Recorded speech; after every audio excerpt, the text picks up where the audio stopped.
poem one today. It says, and always one moon like a silent drum tapping at every rooftop and every window on every of every country. Let me start this over again. I'm getting so intimidated by being here. And always one moon like a silent drum tapping on every rooftop and every window of one county.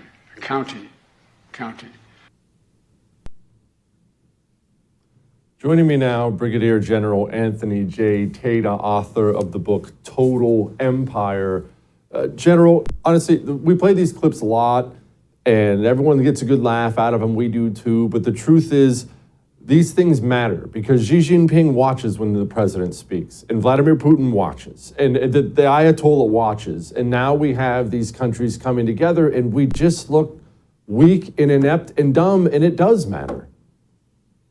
Yeah, it absolutely matters, Jesse. Great to be with you. Thanks for having me on. The Kim Jong-Un watches too, and what you've got is Russia, China, Iran, North Korea all coalescing together, and which I reference actually in Total Empire. It's all about China's drive to hegemony, and when you think about what Xi is doing here, talking to Russia, he's 100% messaging that he's the 800-pound gorilla in the world now, not the United States. He's got the fastest growing economy in the world now, not the United States. He's the one who is building an alliance that is a formidable alliance that will, whose intent is to counter U.S. presence and operations around the world and to begin to shape economic outcomes in China's favor, not in the United States' favor. And so weak economy under this administration, weakening military, we can't even meet our recruitment goals. And now what we see is a coalition forming that is sole purpose is to counter U.S. interests around the globe. Yeah, to say nothing of the fact the U.S. Navy's rusting out from underneath us. General, can you help us understand, because we don't know what you know, help us understand how formidable that alliance is. We don't understand the military capabilities of China or China and Russia or China and Russia and Iran. Half the people in this country think Iran's still living in mud huts. Like, we don't understand what this alliance means. Can they challenge us? What does it mean? What are they? They absolutely can challenge us. And so just think of it in terms of, I think most of us remember the Reagan years, the Soviet Union, and the Reagan strategy to defeat communism, which was important for our vital interests around the world, was to use the bank, the good economy that he developed, to create a 500-ship Navy, to create a 500,000 person army, increase the size of the Marine Corps. I know what you served in, and the Air Force. And so we bankrupted the Soviet Union to the point that they broke, and the Iron Wall came down, the Iron Curtain came down, and those countries went ahead and seceded essentially from the Soviet Union, and freedom broke out everywhere. Now you think about our economy stumbling a little bit, and Russia bogged down in Ukraine, running out of people, running out of equipment, and then China with their rapidly growing economy coming in to backstop them. That's a never-ending flow of money and arms and supplies, and it's almost like a reverse Cold War strategy where China and Russia are going to try to do to us what we did to the Soviet Union. That's how scary this is, quite frankly. Can you help me understand, what does China gain? I understand what Russia gains, but as you mentioned, man, they're taking it on the chin right now. Even if they're winning, they're losing a lot of men, a lot of manpower. This has got to be costing them a fortune. What I don't quite see is, what does China gain from saddling up with Russia right now? Yeah, so we list China as the number one adversary in our national defense strategy, which I managed when I was performing the duties of the Undersecretary of Defense. And so China, and it could, Jesse, just be all a information campaign, right? You know, that conversation that Putin and Xi had on the way out you're my best friend. We're doing something that's never been done before in the last 100 years.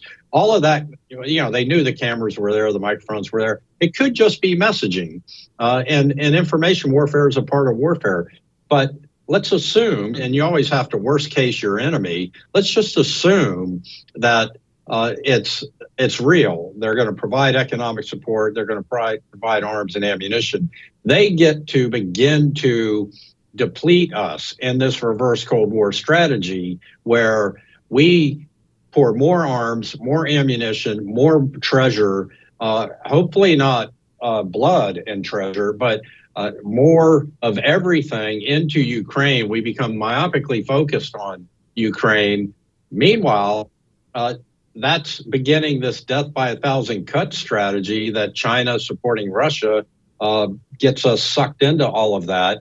And then they walk over and they go take Taiwan in a very soft manner like they did Hong Kong. That's a very plausible strategic chess move here. And it's worth it to them to give some arms and ammunition and money to Russia to soften up our focus on Taiwan.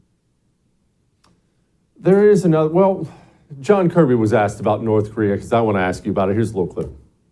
Kim Jong-Un ordered to be ready for a nuclear attack at any time.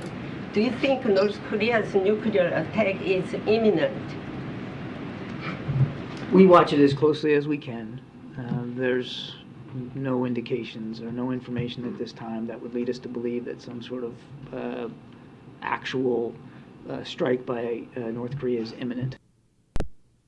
I'm not worried about North Korea striking us, although maybe I should be. But what I can't understand is what is this group of nations, what do they get out of North Korea? They're not powerful economically. They kind of suck economically. I have serious questions about how powerful their military is. What do they bring to the table? Are they just the junkyard dog that China enjoys having on the leash? Yeah, absolutely. That's how I would describe it, Jesse. They're a junkyard dog. They are a stick in the eye of the United States. They have this capability to launch some missiles over Japan, grab some headlines, and so China can dial them up and say, and it's kind of like the Russia strategy, catch the attention of the United States here a little bit and dilute their focus. What China's strategy here is keep us focused on everything but them. And quite frankly, I think it's working because this religion of diving deep into Ukraine in our media and in this administration is dangerous. We have to be there in NATO. We have to support NATO. I support doing all of those things. I don't support putting boots on the ground in Ukraine. Obviously, we do an annual exercise in South Korea, and that's got North Korea spinning up, testing some missiles, putting out press releases about their 800,000 person army ready to fight the United States. So every March, we do this annual exercise in the Republic of Korea, South Korea, and I think that gets North Korea's anxiety level up, and they start putting out press releases and launching a few missiles. Figures. The book is Total Empire. General, thank you for giving us some time.